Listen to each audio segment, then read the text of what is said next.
இன்றைக்கி ஒரு அருமையான இறால் குழம்பு தான் பார்க்க போகிறோம். தேவையான பொருட்கள்: கசகசா 1 ஸ்பூன். உங்கள்கிட்ட கசகசா இல்லை அப்படின்னா நீங்கள் 2-3 முந்திரியை ஆட் பண்ணிக்கலாம். 2-3 பூண்டு பல், ஒரு சின்ன துண்டு இஞ்சி, 1 ஸ்பூன் மிளகு, 1 ஸ்பூன் சோம்பு, 1 ஸ்பூன் ஜீரகம், கொஞ்சமாக வெங்காயம். நான் ஒரு பாதி வெங்காயம் எடுத்திருக்கேன். இது எல்லாத்தையும் சேர்த்து ஒரு சின்ன மிக்ஸி ஜாரில் போட்டு நல்லா மைய அரைச்சி எடுத்துக்கோங்க. இந்த பேஸ்ட்டு தான் இதுக்கு ரொம்ப முக்கியமானது. இப்போ தேவையான பொருள் பார்த்தோன்னா, 1 ஸ்பூன் மல்லித்தூள், 1 ஸ்பூன் மிளகாத்தூள், 1/4 ஸ்பூன் மஞ்சள் தூள், ஒரு 2 பச்சை மிளகாய் உடச்சி வச்சுருக்கேன், ஒரு பெரிய வெங்காயம், ஒரு பெரிய தக்காளி, க்ளீன் பண்ண ப்ரான். தேவையான அளவுக்கு எண்ணெய் ஊற்றிட்டு ஒரு 1/4 ஸ்பூன் சீரகம் ஆட் பண்ணிக்கோங்க. நல்லா பொரிஞ்சதும் வெங்காயத்தை ஆட் பண்ணிக்கோங்க.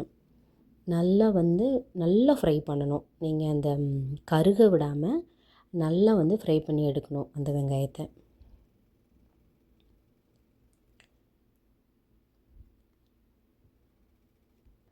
நல்லா அது ஃப்ரை ஆனோடனே அந்த அரைச்சி வச்ச விழுது நம்ம அதில் சேர்த்துக்கிறோம்.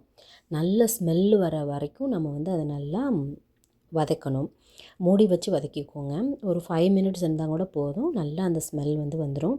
அதுக்கப்புறம் தக்காளி ஆட் பண்ணிக்கோங்க. நல்லா வதங்கணும். நல்லா வதங்கினா தான் நமக்கு அந்த ஸ்மெல்லே நல்லாயிருக்கும். இந்த வதங்குறது தான் இந்த கிரேவிக்கே ஒரு ப்ளஸ் பாயிண்ட்டு. இப்போது அந்த பச்சை மிளகா ஆட் பண்ணிக்கோங்க.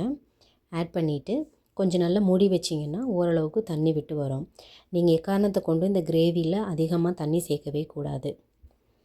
இப்போது அந்த மசாலாவை போட்டுக்கோங்க. மிளகாத்தூள், மல்லித்தூள், மஞ்சள் தூள், இவ்வளோ தான் தேவையானதே. இதை ஆட் பண்ணிவிட்டு நல்லா கிண்டி வச்சுக்கோங்க.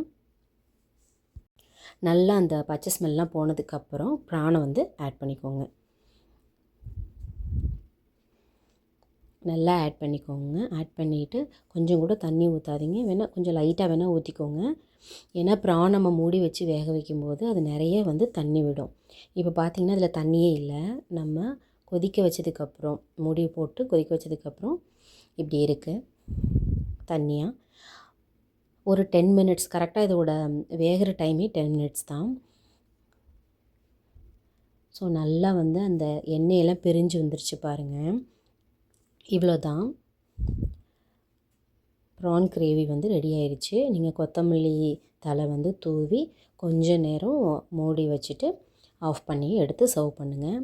ரொம்ப சூப்பராக இருக்கும்.